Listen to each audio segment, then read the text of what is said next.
नमस्कार मित्रों, meet the media के एक नए शो में आपका पुनः स्वागत है। जैसा कि आप जानते हैं कि इस शो में हम पत्रकारिता जगत के बहुत सारी हस्तियों से आपकी मुलाकात कराते हैं, उनके जीवन के बारे में आपको उनके अनुभव और उनके जीवन के बारे में जानकारी देते हैं। आज हम आपको मिलवाने जा रहे हैं पत्रकारिता जगत की बहुत महान, बहुत बड़ी हस्ती, जिनका न केवल मध्य प्रदेश बल्कि पूरे देश में बहुत नाम है और जिन्हें पत्रकारिता के एक पुरोधा के रूप में भी जाना जाता है। पत्रकारिता के क्षेत्र में आपने बहुत लंबे समय तक सेवाएं दी हैं। आज हम आपको मिलवाने जा रहे हैं देश के बल्कि दुनिया के बहुत ही अनूठे संग्रहालय माधवराव सप्रे समाचार पत्र संग्रहालय के संस्थापक पद्मश्री श्री विजय दत्त श्रीधर जी से। सर, आपका बहुत बहुत स्वागत है। बहुत बहुत नमस्कार। तो सर, थोड़ा सा हम आपके जो जीवन के आरंभिक वर्ष थे, पत्रकारिता में जब आपने प्रवेश लिया था, उस दौर की चर्चा करेंगे। इसके बाद हम आपके माधवराव सप्रे संग्रहालय के बारे में बात करेंगे, जो कि दुनिया में अपने तरह का अनूठा संग्रहालय है, जिसे लोग म्यूज़ियम नहीं म्यूज़ियम कहा करते हैं। तो इस बारे में थोड़ी शुरुआती आपका पत्रकारिता का दौर कैसा रहा, उस दौर के बारे में थोड़ा हमारे दर्शकों को जानकारी दें। देखिए, बात करना चाहिए न्यू पढ़ने से। जब हमने होश संभाला और चीज़ों को थोड़ा समझने लायक हुए, प्राइमरी स्कूल में ही जाना शुरू हुआ था, तो हमने अपने घर में 5 अलमारियां भर के किताबें देखी। हमारे पिताजी स्वतंत्रता संग्राम सेनानी और गांधीवादी कार्यकर्ता पंडित सुंदरलाल श्रीधर जी और हमारी माँ श्रीमती कृष्णा देवी श्रीधर, दोनों ही पढ़ने के बहुत शौकीन थे। मतलब काम उनका ख़त्म हुआ, जैसी फुर्सत हुए वो किताब लेके बैठ गए। और हमारे यहाँ जो किताबों का संग्रह था उसमें आध्यात्मिक किताबें थी। गीता प्रेस गोरखपुर की बहुत किताबें थी हमारे यहाँ।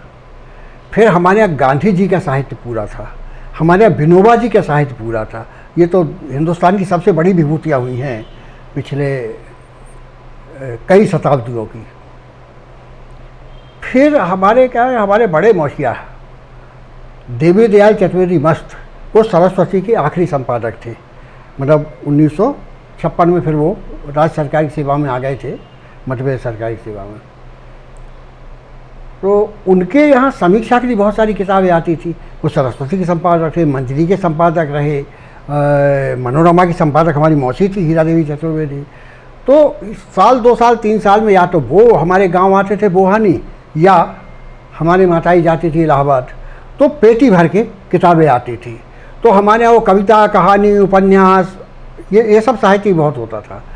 तो पढ़ने की समझ जब हुई तब तक हम लोग यही देखे थे, उन्हीं किताबों के बीच बड़े हुए। एक और हमारा बड़ा सौभाग्य रहा कि चूँकि पिताजी ने जेल से छूटने के बाद नागपुर में और सीधे गांधी जी का आशीर्वाद लिया और वहीं संकल्प ले लिया था कि राजनीति से रिश्ता तोड़ना है, हम रचनाओं से गतिविधियों में भाग लेंगे। तो वो चंद्रपुर, वहाँ अखिल भारतीय चरखा संघ का ट्रेनिंग सेंटर था, वहाँ 1 साल की उन्होंने ट्रेनिंग ली। उसके बाद फिर वो खादी, ग्रामोद्योग, कुटीर उद्योग, अस्पृश्यता उन्मूलन, अछूतोद्धार वगैरह ये सारे काम में लग गए। चीज़ें जीवन भर उसी में लगाया उन्होंने। फिर कभी राजनीति की तरफ, मतलब कभी उन्होंने किसी से ये नहीं कहा कि इसको वोट दो या इसको मत दो, ये भी नहीं कहा कभी ज़िंदगी उसके बाद। तो हमारे यहाँ जो बहुत महान हस्तियाँ हुआ करती थी, दादा धर्माधिकारी, दादा भाई नायक, प्रोफेसर ठाकुरदास बंग, सिद्धराज ढड्डा, संत तुकडोजी महाराज, वो राजसंत कहलाते थे, इन्हें हमने अपने घर में देखा है। हमारे यहाँ ट्रेनिंग प्रशिक्षण शिविर लगते थे कार्यकर्ताओं के लिए। हर साल एक बड़ा शिविर लगता था गांव के बाहर बगीचे में, और उसमें ये लोग आते थे सब। जैसे मुझे याद है तुकडोजी महाराज क्या कि जैसे वो भजन गाते थे, बहुत अच्छे भजन गाते थे वो, तो लोग ताली बजाते थे। तो उन्होंने कहा कि ये क्या रोटी पो रहे हो। मराठी में रोटी पोना मतलब रोटी बनाना। उन्होंने कहा ऐसे थोड़ी ताली ऐसे बजती है। और फिर उन्होंने इसका महत्व समझाया कि एक योग का एक आसन है ये, इसका स्वास्थ्य से महत्व, सेहत से इसका संबंध है। तो उस परिवेश में मेरा बचपन बीता और आगे बढ़ा। जब स्कूल में पढ़ते थे हमारे उस समय अध्यापक जो थे वो गुरु होते थे, ना तो मास्टर साहब होते ना टीचर होते थे, वो गुरु होते थे। और जितने माता पिता संजीदा होते थे बच्चों के प्रति, वैसे हमारे समय के शिक्षक भी होते थे। हमारे गांव में एक बड़ा भारी टूर्नामेंट हुआ करता था राज्य स्तर का, कृषक club tournament, volleyball, kabaddi, kho kho, बैलगाड़ी दौड़ वगैरह। तो वो एक अलग माहौल था। तो इस माहौल से हम निकल के पढ़ाई हुई हमारी। पढ़ाई के बाद हमने देशबंधु में ज्वाइन किया। सर ये किस वर्ष की बात होगी जब आपने देशबंधु में काम अपना आरंभ देशबंधु में हम जो अंशकालिक रूप से तो हम जब उसका नाम जबलपुर समाचार था तभी आज जुड़ गए थे। अच्छा, देशबंधु लेकिन पूर्णकालिक देशबंधु में 1974 में भोपाल में ही आए। तो पहले हम जब पढ़ रहे थे उस समय हमारी नौकरी लग गई एग्रीकल्चर यूनिवर्सिटी में, जबलपुर के जवाहरलाल नेहरू कृषि विश्वविद्यालय में हमारी नौकरी लग गई। तो दिन में नौकरी करते थे, रात में पढ़ते थे। और उस समय स्वाध्यायी अलाउ नहीं थे, उनकी परमिशन नहीं थी, केवल महिलाएं और शिक्षक 2 स्वाध्यायी बैठ सकते थे।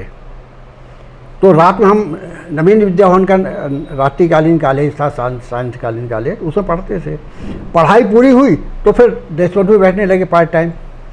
जब वहाँ से हुआ यहाँ जबलपुर में भोपाल में जब देशबंधु शुरू हुआ 1974 की जुलाई में, और अक्टूबर में हमको कह दिया गया कि आपको यहाँ आना है। तो उस समय ना तो बहुत ज़्यादा सोच विचार करते थे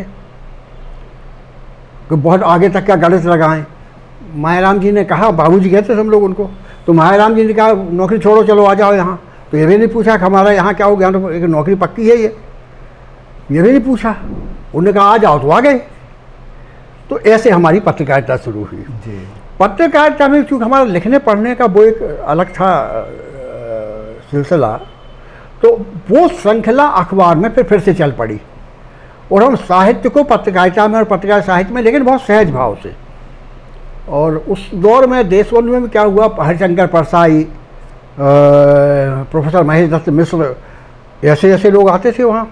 और हमारे परिवार से जिनका बहुत आत्मीय लगाव था, मेरे लिए दोनों गार्जियन की तरह से, हरिविष्णु कामत और ठाकुर निरंजन सिंह, ये बहुत बड़ी विभूतियाँ थी। कांग्रेस छोड़ के ये प्रजा समाजवादी पार्टी में चले गए थे, नहीं अन्यथा निरंजन बाबू जो थे वो तो रविशंकर शुक्ल बराबर के आदमी थे, लेकिन उसका सिद्धांत में राजनीति नहीं, पार्टी में बैठ के दूसरी जगह आ गए। उस माहौल से हमारा जो वास्ता पड़ा वो एक तरह से कहना चाहिए एक सामाजिक सरोकारों का संस्कार भी एक अलग होता है।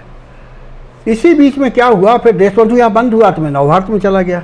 वो नवभारत 23 बरस तक रहा, फिर मैं संपादक हुआ वहाँ। उसी बीच में क्या हुआ कि यहाँ मध्य प्रदेश में जबलपुर विश्वविद्यालय और सागर विश्वविद्यालय 2 जगह पत्रकारिता के पाठ्यक्रम शुरू हुए नियमित। और तब ये जरूरत महसूस हुई कि इनकी पाठ्य पुस्तकों से हिंदी में तैयार होना चाहिए, और उसमें हमारे स्थानीय जो वो महत्व की चीज़ें होती वो भी उसका समावेश होना चाहिए, उसका ज्ञान होना चाहिए विद्यार्थियों को। तो तब मध्य प्रदेश हिंदी ग्रंथ अकादमी ने एक निर्णय लिया कि हमको मध्य प्रदेश में पत्रकारिता के इतिहास भी लिखवाना है। डॉक्टर शिव कुमार अवस्थी वहाँ ज्वाइंट डायरेक्टर थे, और इन्होंने ही उसके लिए हमारा चयन किया। हमने 6 हिस्सों में बांट के वो किताब तैयार की, लेकिन उसका जो प्रतिपरीक्षण होता है कि तथ्यों की अशुद्धि ना रह जाए, ऐसा करने के लिए फिर हम जगह जगह गए। और जब जगह जगह गए तो ये समझ में आया कि संस्थाओं के पास ये सामग्री नहीं थी, पुस्तकालयों का तब तक अवमूल्यन शुरू हो गया था, महत्वहीन बना दिए गए थे वो। तो ये सामग्री मिली व्यक्तिगत रूप से जो विद्या अनुरागी परिवार हैं, जो अध्यापकों के परिवार, कुछ हद तक वैद्यों के परिवारों में होते थे कलेक्शन में, और वकीलों के यहाँ भी होता था, वो पत्रकारों के यहाँ होता था। तो ऐसा एक बहुत ही हमारे यहाँ का मध्य प्रदेश का सबसे प्रतिष्ठित परिवार विद्या के मामले में माना जाए तो पंडित कामदास गुरु, जो व्याकरणाचार्य, हिंदी की व्याकरण के लिए 2 ही लोग माने गए हमारे हिंदी के पाणिनि, या तो किशोरीदास वाजपेयी, लेकिन उनकी व्याकरण में संस्कृत की व्याकरण का आधार था, और कामता प्रसाद गुरु की भाषा में अंग्रेजी के ग्रामर का आधार था। ये 2 बुनियादी फर्क थे दोनों में, लेकिन महत्व दोनों का बराबर था। तो ऐसे गुरु जी का परिवार। तो जब ये लगा कि ये सामग्री जैसे ज़्यादा जोर से यदि उठा दे पकड़ के तो कागज वहाँ टूट जाए, ऐसी जर्जर हालत।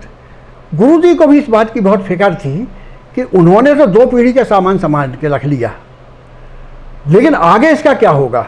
वो ये भी महसूस करते थे कि व्यक्तिगत रूप से इन पुराने जर्जर कागजों की सार संभाल, उसकी सुरक्षा, ये व्यक्तिगत रूप से किसी के लिए संभव नहीं है।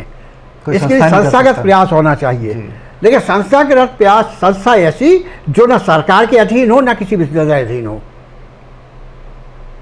और जिसके कर्ता धर्ताओं के लोकप्रिय होने की बीमारी ना हो। जी जी, ये सबसे बड़ी। जो लाइब्रेरी ना चला, एक जिसे कहते हैं रिसर्च सेंटर, शोध केंद्र चलाएं। तो गुरुजी का वो हमारे जो अखबारों में लिखने पढ़ने का जो हमारा पृष्ठभूमि थी, उसके कारण उनको ये भरोसा था कि हम ये कर ले जाएंगे। तो सबसे बड़े दाता भी वही हुए, सबसे पहले सामग्री प्रदाता भी गुरुजी ही रहे। और उनके यहाँ से हमारे पास भारतेंदु हरिश्चंद्र कि उनकी पत्रिकाएँ हमारे पास आई, उनकी किताबें हमारे पास आई। ब्रजभूषण चतुर्वेदी जी, ये तो माखनलाल जी के अनुज थे, बल्कि उनको कहना चाहिए माखन दादा के वो लक्ष्मण थे। उन्होंने उनकी सेवा के लिए अपने कैरियर की फिक्र नहीं की। वो उस जमाने के एमए थे, एमए LLB, तो चाहते थे बहुत अच्छे प्रोफेसर हो जाते। लेकिन दादा का तो कोई था नहीं, दादा की पत्नी की डेथ हो गई, दोबारा उन्होंने शादी करी नहीं। तो आज़ादी की लड़ाई शादी हो गई उनकी, फिर तो उन्हें निजी जीवन में फिर दोबारा ब्याह किया नहीं, कोई संतान भी नहीं थी। तो ब्रजभूषण जी सबसे छोटे भाई थे उनके, उन्होंने बिल्कुल पिता की तरह उनकी देख रेख और सेवा की, उनकी चीज़ों को संभाला, उनके एक तरह से असिस्टेंट बन के रहे वो। तो सर, ये जो पहली सामग्री आपको प्राप्त हुई थी, हाँ। तो इससे माधवराव सप्रे संग्रहालय की जो नींव पड़ी होगी। देखिए, हमारे नींव ऐसे पड़ी कि ये तो हो गया कि बनाना है ये जी। फिर ये हुआ कि सर नाम क्या रखा जाए।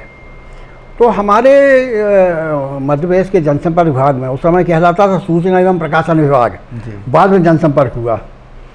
तो वहाँ एक एडिशनल मतलब अपर संचालक और अपर सचिव भी हुए वो संतोष कुमार जी शुक्ल। वो जब रिटायर हुए तो रिटायर होने के बाद वो बिना बुलाए पूरे अधिकारपूर्वक आ गए कि वो एक टेबल और कुर्सी हमें दो। तो अपन ने भी कुछ नहीं समझा, एक सबसे अच्छी टेबल, सबसे अच्छी कुर्सी जो थी वो शुक्ला जी को भेंट कर दी गई।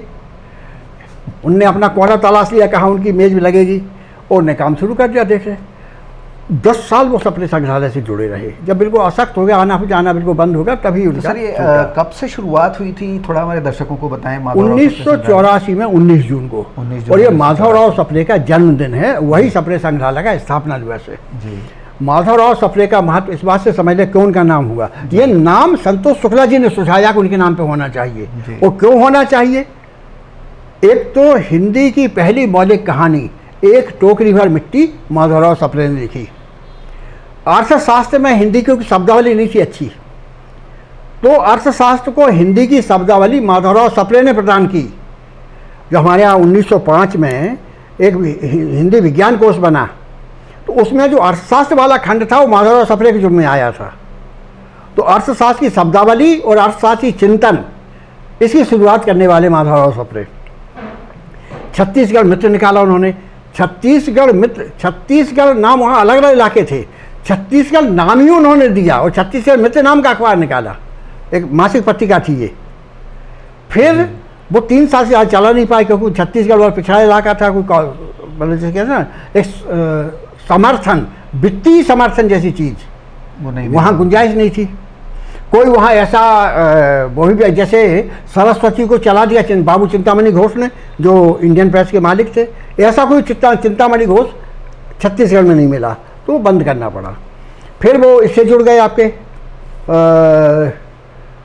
हिंदी विज्ञान कोश योजना से, वो काम पूरा किया, वो छप गया। फिर ये नागपुर आ गए सप्रे जी, और इन्होंने यहाँ से हिंदी ग्रंथमाला मतलब मासिक किताब का प्रकाशन, वो हिंदी पत्रिका जैसी वो थी, हर महीने निकालते थे, उसको बहुत अच्छे प्रकाशन उन्होंने किए।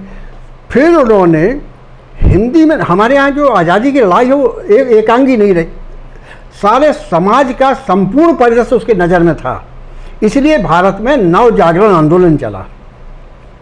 आज़ादी की लड़ाई उसका एक हिस्सा, दूसरा हिस्सा समाज सुधार, क्योंकि हमारे पाखंड, धूर्ता, ठगी ये बहुत था हमारे यहाँ, अंधविश्वास जी, तो इसके खिलाफ चेतना, जन चेतना जगाने के लिए। तो समाज सुधार दूसरा पक्ष, तीसरा पक्ष स्वदेशी और स्वावलंबन जी, और चौथा पक्ष आधुनिक ज्ञान विज्ञान की शिक्षा।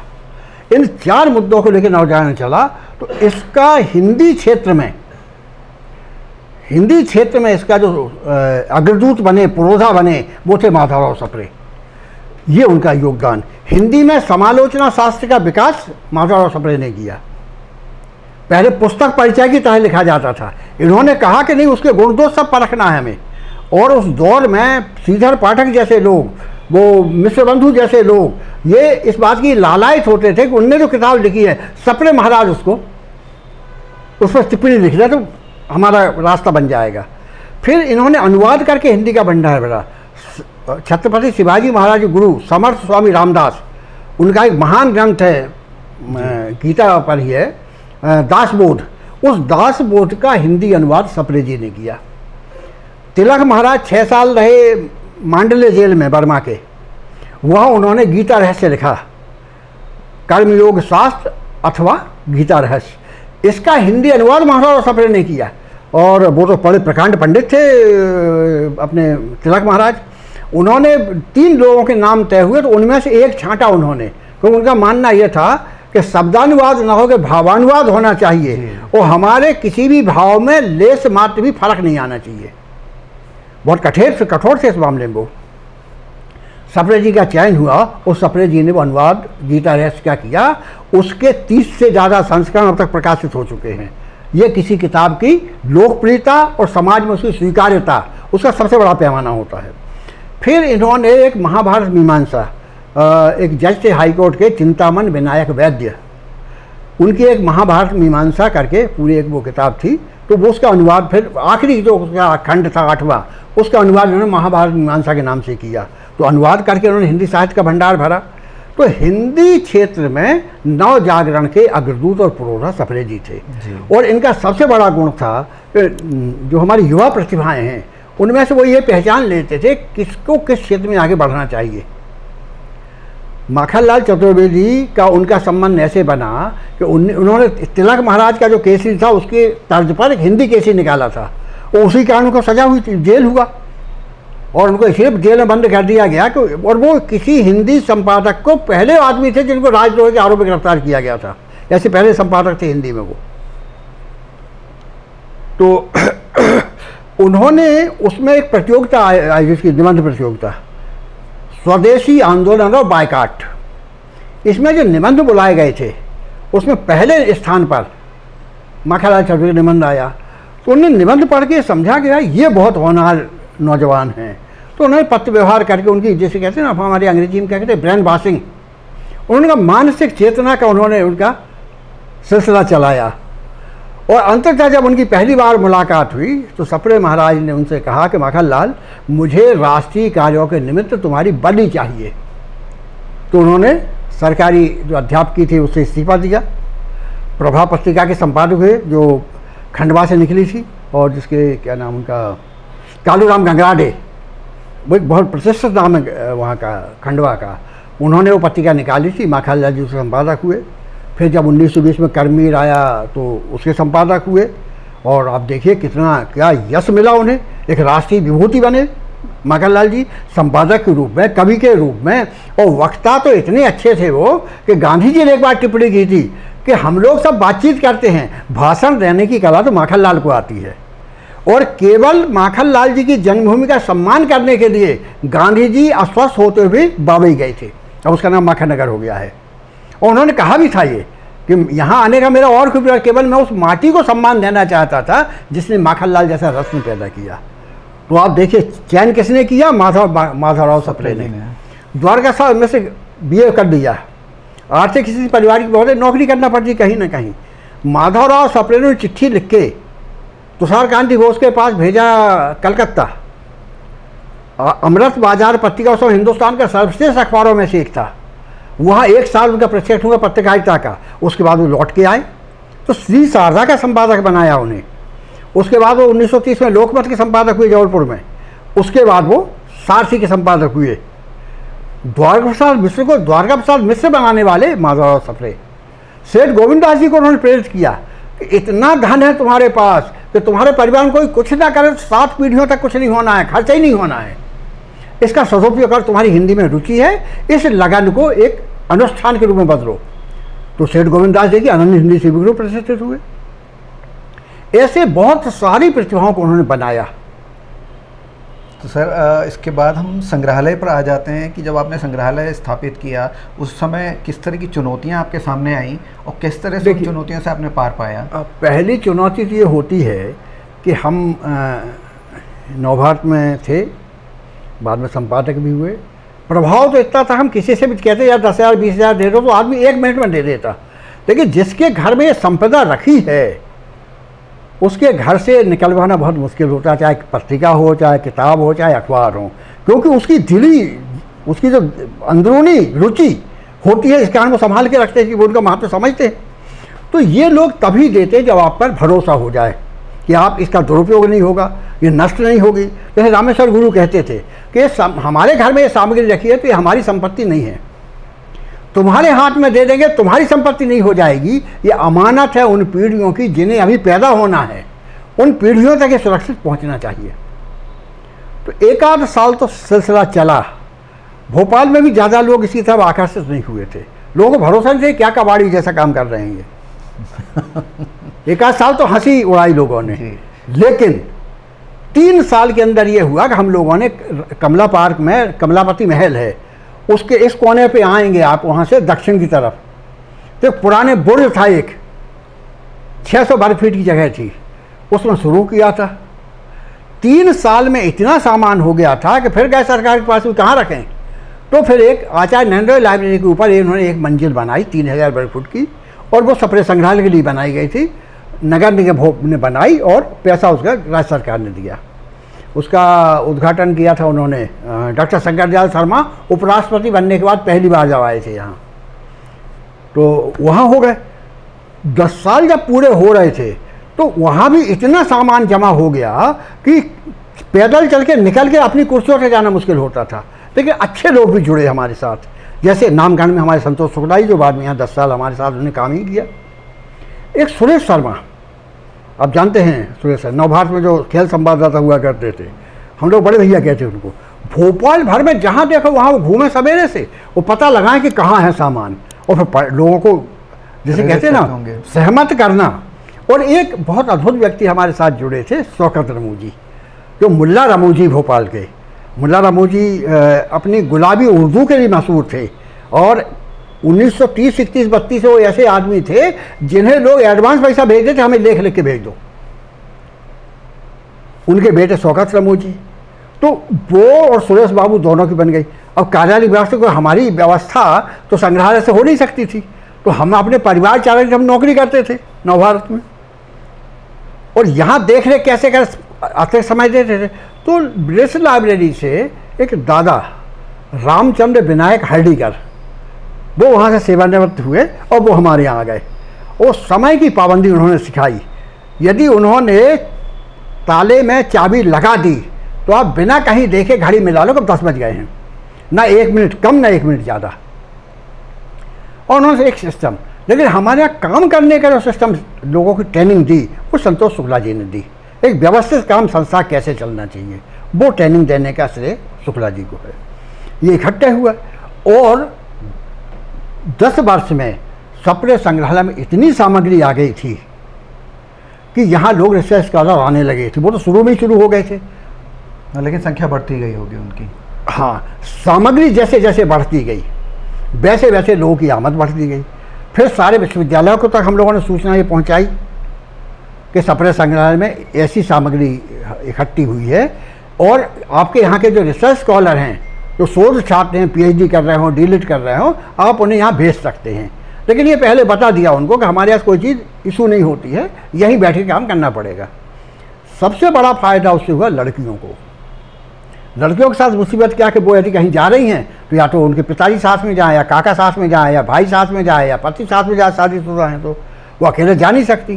तो 10 जगह कैसे भटके? सप्रे संग्रहालय के कारण लड़कियों का, बच्चियों का भटकना बंद हो गया। एक ही छत के नीचे उन्हें सामान मिले लगा, सारी सामग्री। एक जापान की लड़की आई, वो दिल्ली यूनिवर्सिटी से उसने PhD में रजिस्ट्रेशन करवाया था, हिंदी करके आई थी वहाँ जापान से, टोक्यो विश्वविद्यालय से। वो कर रही थी काम इस विषय पर कि स्त्री चेतना में पत्रिकाओं का पत्रकारिता का योगदान, हिंदी महिला संबंधी स्त्री जो महिलाओं को पत्रिकाएं होती है उनके विशेष संदर्भ में। वो सब जगह भटके, उसे नहीं मिला, और निराश होकर उसने ये सोच लिया कि हम वापस जाएंगे, किसी दूसरे विषय को तय करके फिर वहीं करेंगे, यहाँ आएंगे तो ही दूसरा विषय लेके आएंगे। तो दोस्ती हो जाती है, नई पीढ़ी में नौजवानों में जल्दी होती दोस्ती, तो उसके 20-25 दोस्त भी बन गए। उन्होंने कहा भाई अब ये लड़की जा रही, चलो इसको फेयरवेल देते हैं। तो काफ़ी हाउस में उसको फेयरवेल देने के लिए वो दिल्ली में इकट्ठे हुए।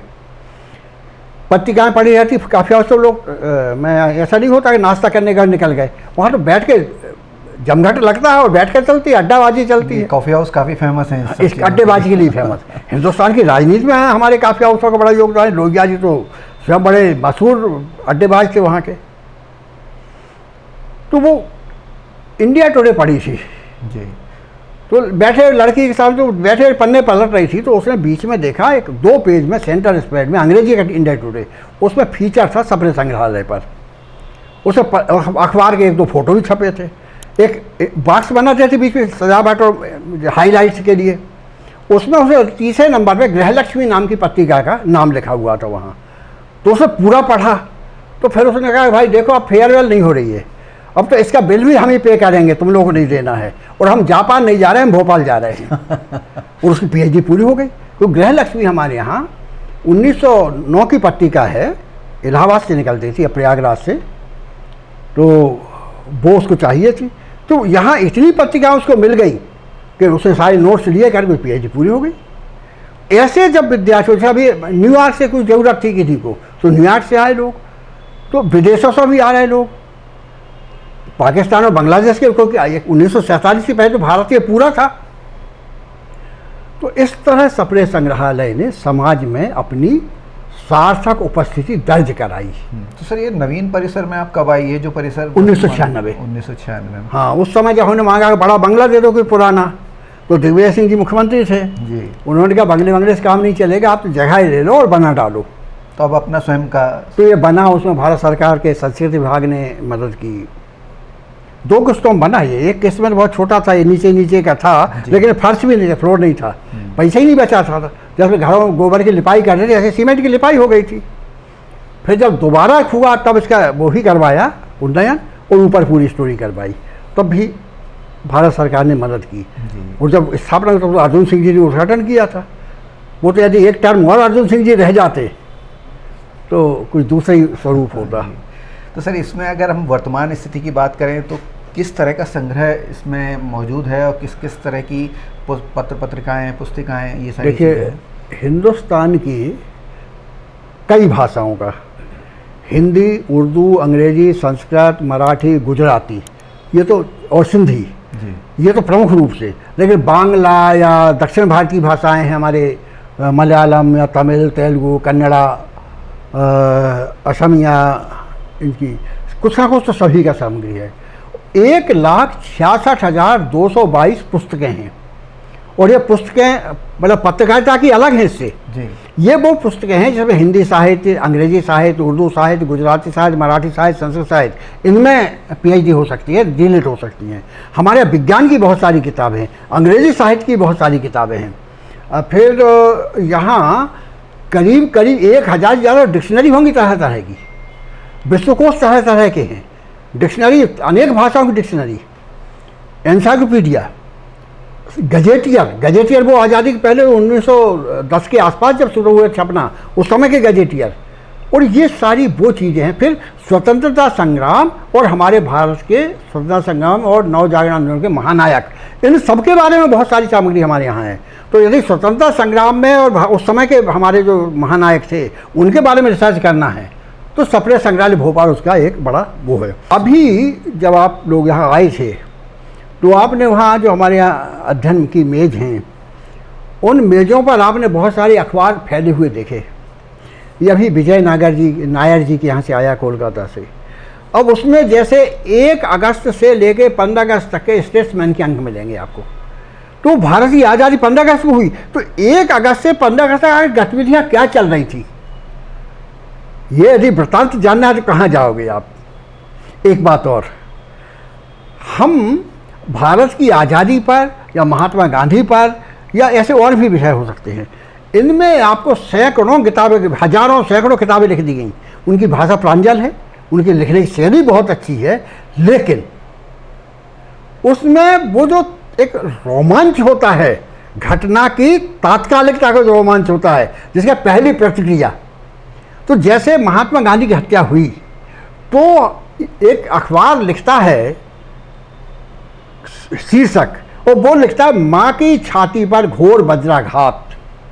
ये बाद के लेख में नहीं आएगी ये बात, ये तत्काल प्रतिक्रिया थी। देखिए अब हिंदुस्तान क्या सोचता था, या जब भारत आज़ाद हुआ 15 अगस्त को, तो उसकी इबारत निकलती है इंडिया इज फ्री टुडे, और उस समय ऑफसेट तो थे नहीं, तो एक ब्लॉक बना के छापा जाता है, परी आकाश मोड़ रही है उन्मुक्त।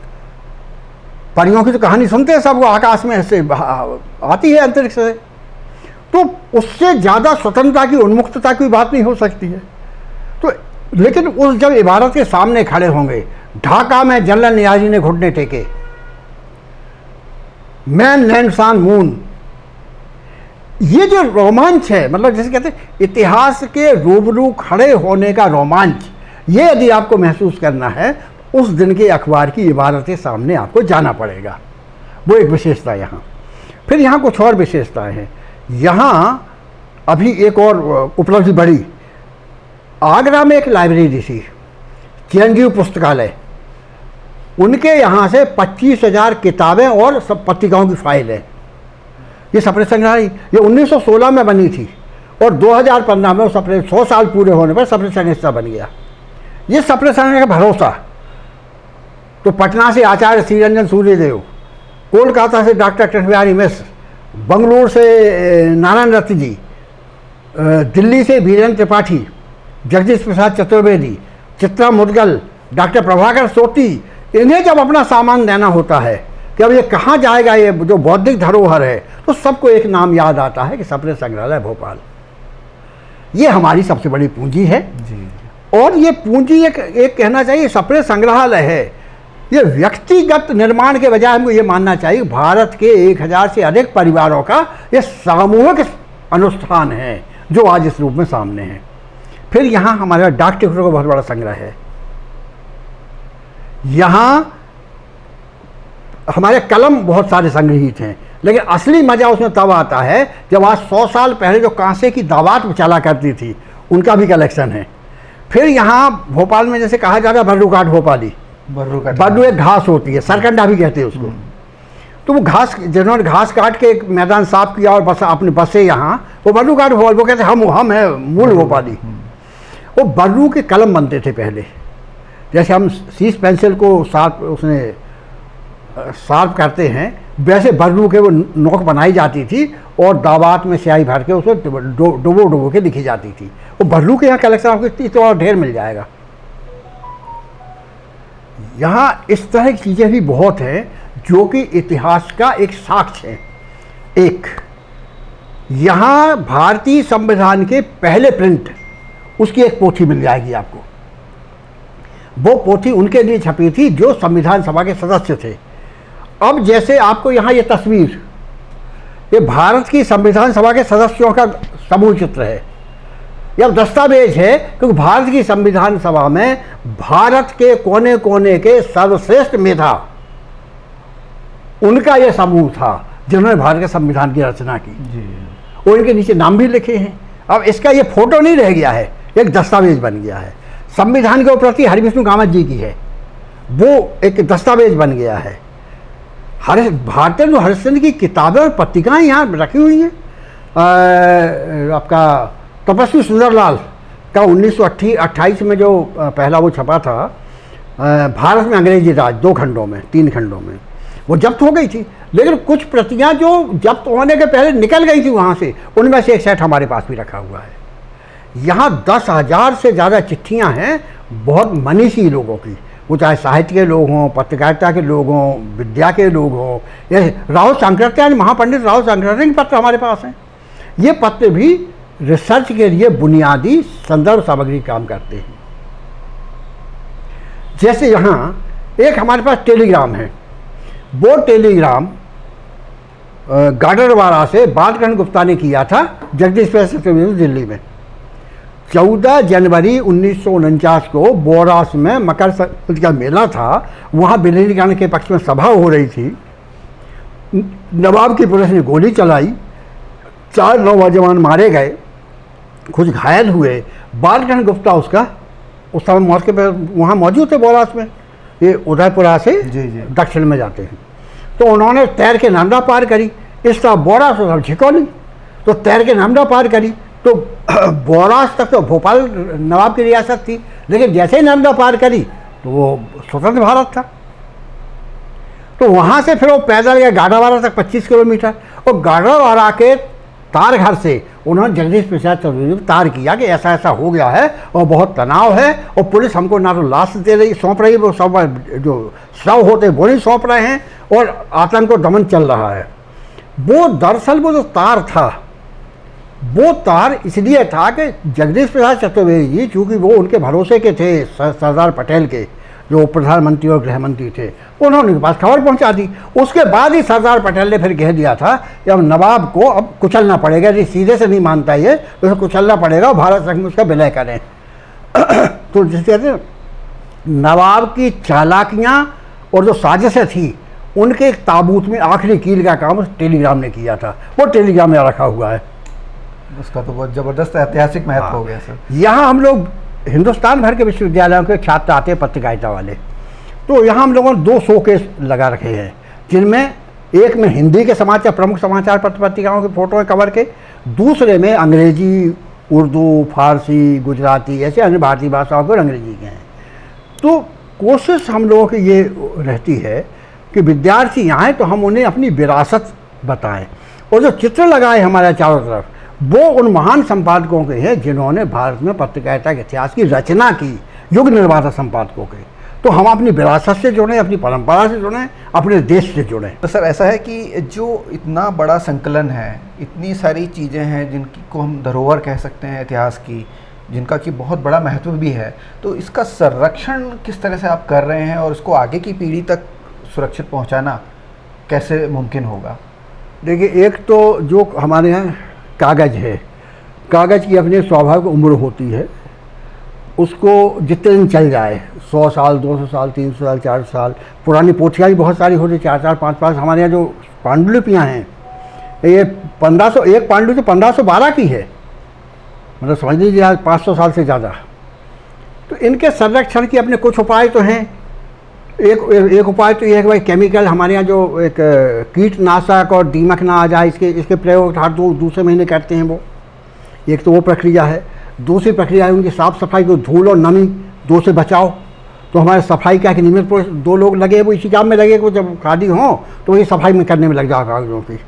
लेकिन अंततः इसको नई तकनीक के साथ जोड़ना पड़ेगा, और वो हम लोग कर रहे हैं कोशिश, मतलब डिजिटल करने इसको का। डिजिटल, हाँ, ये डिजिटाइजेशन इसके लिए एक आवश्यक एक कदम है। उसके लिए धीरे धीरे वो साधन कम है हमारे पास, तो वित्तीय साधन कम होने के कारण हम लोग उसकी जो गति है वो थोड़ी धीमी है।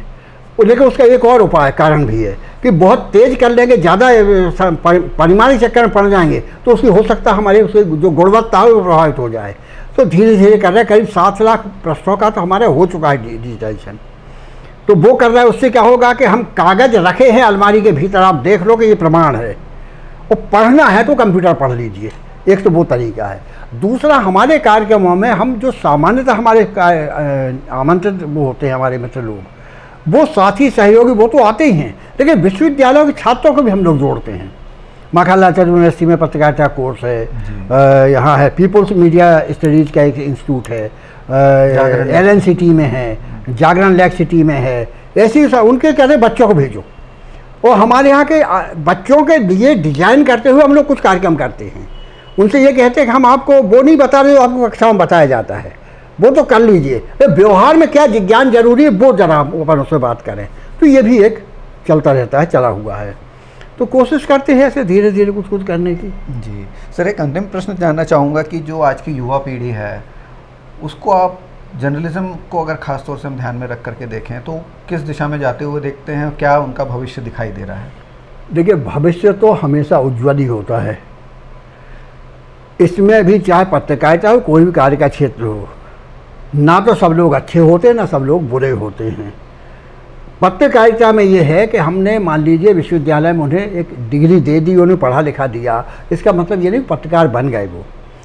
अंततः चाहे लेखक हो या पत्रकार हो, उसके भीतर से क्या उमंग है, उसके लिखने की कोई ललक है, बताने की कोई ललक है, तो उसके लिए ये भी देखना पड़ेगा उसको पढ़ने की ललक है कि नहीं है। यदि पढ़ेगा नहीं और सामाजिक सरोकार उसके कमज़ोर है या वो है, तो बहुत सारे लोग ऐसे भी आते हैं नए बच्चे जो ग्लैमर से प्रभावित हो गए। आजकल लोग प्रिंट मीडिया के बजाय लोग वो एक कैमरा टांग के और नहीं तो आज तो मोबाइल में ही चलता है और बस कर रहे हैं, उन्हें लगता है ये ग्लैमर है, बस हो गया, तो वो हवा में उड़ने लगते हैं। लेकिन इस सारे जैसे कि एक तरह से जो हमारा जो माहौल है या वातावरण है देश का, समाज का, वो अब तात्कालिक लाभ देखता है और लोभ से भी ग्रस्त है। लेकिन इसमें भी गंभीर और अच्छी प्रतिबद्धता वाले नौजवान हैं, अच्छा काम कर रहे हैं, वो पहचाने भी जा रहे हैं। वो लोग अच्छे आदमी भीड़ में ऐसे भी अपनी जगह बना लेता है। और हम चाहते हैं कि हम लोग जब यहाँ संग्रहालय में लोग बुलाते हैं तो इसी भावना से बुलाते हैं कि बच्चों को ये प्रेरणा दें कि आपको भीड़ में शामिल नहीं होना है, कुछ ऐसा करो भीड़ में भी आपकी अलग पर्सनालिटी, आपका अलग व्यक्तित्व दिखे, आपका काम अलग बोले। अंततः तो आपका काम ही बोलता है। तो सर, जैसे पत्रकारिता में आपका बहुत दीर्घ अनुभव है, तो जो युवा पत्रकार हैं, जो जिनमें ललक भी है, जो कुछ अच्छा करना चाहते हैं, उनको आप किस तरह के टिप्स या शिक्षा देना चाहेंगे या मार्गदर्शन देना चाहेंगे? उनको पत्रकारिता के बहुत सारे उदाहरण कैसे होते हैं। 1942 की दीपावली की रात में हजारीबाग जेल से 7 कैदी फरार हो गए। तो वहाँ के जिला प्रशासन ने बाकायदा एक सेंसर की सील लगी हुई एक प्रेस नोट जारी किया। वो प्रेस नोट जारी किया कि ये वहाँ हजारीबाग जेल से दीवार कूद के 7 कैदी फरार हो गए, उनके नाम भी लिखे। हिंदुस्तान के सारे अखबारों में वो एक खबर सिंगल कॉलम की छप गई जितना प्रेस नोट आया था। लेकिन विश्वामित्र नाम के अखबार में कोलकाता के एक सज्जन बैठे थे, सत्यदेव विद्यालंकार, बहुत बड़ा नाम है हिंदी पत्रकारिता में। उन्होंने जब नाम पढ़े, उन्होंने देखा तीसरे या चौथे नंबर उसमें जयप्रकाश लिखा था, जयप्रकाश नारायण। उन्होंने उसकी खबर खुद लिखी और फिर उसका शीर्षक दिया 8 कॉलम का बैनर, हजारीबाग से जयप्रकाश नारायण फरार। तो 1942 के आंदोलन जिसमें सारे बड़े नेता गिरफ्तार कर लिए गए थे, जयप्रकाश नारायण का फरार होना उस आंदोलन को गति दे गया, नौजवानों के वो मिल गया। तो जयप्रकाश नारायण, अरुणा आसफ अली, अच्युत मेनन, यही तो थे जो बाकी लोहिया, यही वो लोग थे जो समय भूमिगत रह के और गति से चला रहे थे।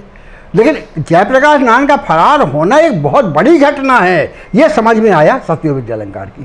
तो मतलब समाचार कहाँ पकड़ा जाना चाहिए। हाँ, तो खबरों के जिसे कहते हैं बिटवीन द लाइन्स, परत दर परत, तो परत के बीच की जो परत में से आप निकाल सको, झांक सको, तो उसके लिए अलग तरह के नाक कान चाहिए जी।